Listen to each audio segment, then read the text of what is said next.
एक निर्णय सर्वोच्च न्यायालयाने दिला। त्या निर्णयामध्ये त्यांनी सांगितलं की आम्ही उद्धव साहेबांनी जर राजीनामा दिला नसता तर आम्ही त्यांना पुनर्स्थापित मुख्यमंत्री म्हणून केलं असतं। उद्धव साहेबांना तेव्हा सुद्धा मुख्यमंत्री म्हणून पुन्हा स्थापित करता आलं असतं। हा सुद्धा निर्णय, मी लहान आहे खूप, माझी 23-24 वर्षाचीच वकिली आहे, पण मी लोकांसोबत काम केलेलं आहे, त्यामुळे मी थोडासा वेगळा विचार करतो आणि मी सत्याच्या जवळ जाणारा विचार करतो। म्हणून मला असं वाटतं की मी संविधानिक बरोबर विचार करतो आणि कोर्टाने, सुप्रीम कोर्टाने हा जो निर्णय दिला तो चुकीचा आहे।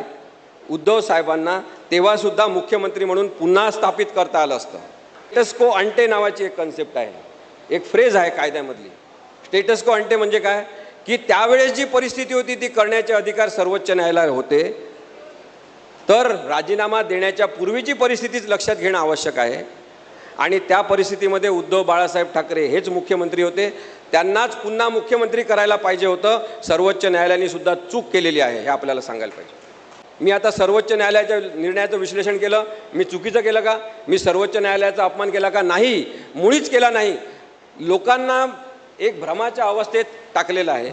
मी आपल्याला आज सांगतो, सर्वोच्च न्यायालय असेल, उच्च न्यायालय असेल, त्यांच्या न्यायाधीशांबद्दल न बोलता त्या न्यायनिर्णयाबद्दलची चिकित्सा करणं, विश्लेषण करणं, त्याच्यावर टीका करणं, तो निर्णय चुकीचा असेल तर चुकीचा आहे असं म्हणणं हा आपल्या सगळ्यांचा अधिकार आहे।